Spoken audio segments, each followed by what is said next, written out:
இப்போ நிறைய ப்ரெக்னென்ட் உமனுக்கு இருக்கக்கூடிய ஒரு டவுட் என்னன்னா, இப்போ நாங்கள் ப்ரெக்னென்ட் ஆகிறோம், ப்ரெக்னன்சி கன்ஃபர்மேஷனுக்கு ஸ்கேன் எடுக்கிறீங்க, மறுபடியும் 3rd மந்தில் ஒரு ஸ்கேன், 5th மந்தில், 8th மந்தில், இந்த மாதிரி ரிப்பீட்டடாக ஸ்கேன் எடுத்துகிட்டே இருக்கிறீங்களே, இதனால எங்கள் வயிற்றில் வளரக்கூடிய குழந்தைக்கு ஏதாவது ஆபத்து இருக்கா அப்படிங்கிற ஒரு கன்சர்ன் வந்து இருந்துட்டு தான் இருக்குது. ஆக்சுவலாக என்னென்னா, அல்ட்ராசவுண்ட் நம்ம பார்க்கக்கூடிய இந்த அல்ட்ராசவுண்ட் கர்ப்பப்பையெல்லாம் ஸ்கேன் பண்ணுறோம் இல்லையா, இது வந்து ஒரு ஹை ஃப்ரீக்வன்சி சவுண்ட் வேவ்ஸ் தான்.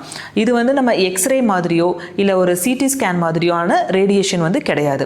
ஸோ இந்த ஸ்கேன் பார்க்கறது மூலமாக நம்ம வந்து கரு கரெக்டாக கர்ப்பப்பையில் வளருதா, அதுக்கப்புறம் குழந்தையில் ஏதாவது அப்நார்மலிட்டிஸ் இருக்காங்கிறத பார்க்குறோம். அதுக்கப்புறம் நஞ்சுக்கொடி எப்படி வளர்ந்துட்டு இருக்கு, பிளாசண்டா எப்படி இருக்குது, அவங்களோட தண்ணி அளவு எந்த மாதிரி இருக்குது, குழந்தையோட வளர்ச்சி என்ன இருக்குது, இந்த மாதிரி பல விதமான விஷயங்களை வந்து நம்ம தெரிஞ்சுக்கிறதுக்காக தான் இந்த ஸ்கேன் பண்ணுறோம். இப்போல்லாம் இந்த மாதிரி ரிப்பீட்டடாக ஸ்கேன்ஸ் பண்ணுறது மூலமாக தான் நிறையா பிரச்சனைகளை ஏர்லியராகவே முன்கூட்டியேவும் நம்ம வந்து கண்டுபிடிச்சிக்க முடியுது, அதற்கான ட்ரீட்மெண்ட்டுமே கொடுக்க முடியுது. ஸோ அதனால் ரிப்பீட்டடாக ஸ்கேன் பண்ணுறதுனால எந்த விதமான தொந்தரவும் கிடையாது. ஈவன் ஒரு 50 ரிசர்ச் ஆர் ஸ்டடி பேப்பர்ஸுமே வந்து இப்போ ஸ்டடியும் பண்ணியிருக்காங்க. ஸோ அது மூலமாக என்ன சொல்ல வர்றாங்கன்னா, ரிப்பீட்டடாக இந்த மாதிரி அல்ட்ராசவுண்ட் பண்ணுறதுனால அது வயிற்றில் வளரக்கூடிய குழந்தைக்கு எந்த விதமான ஆபத்தும் தராது அப்படின்னு அந்த ஸ்டடீஸ்லேயுமே சொல்லியிருக்காங்க.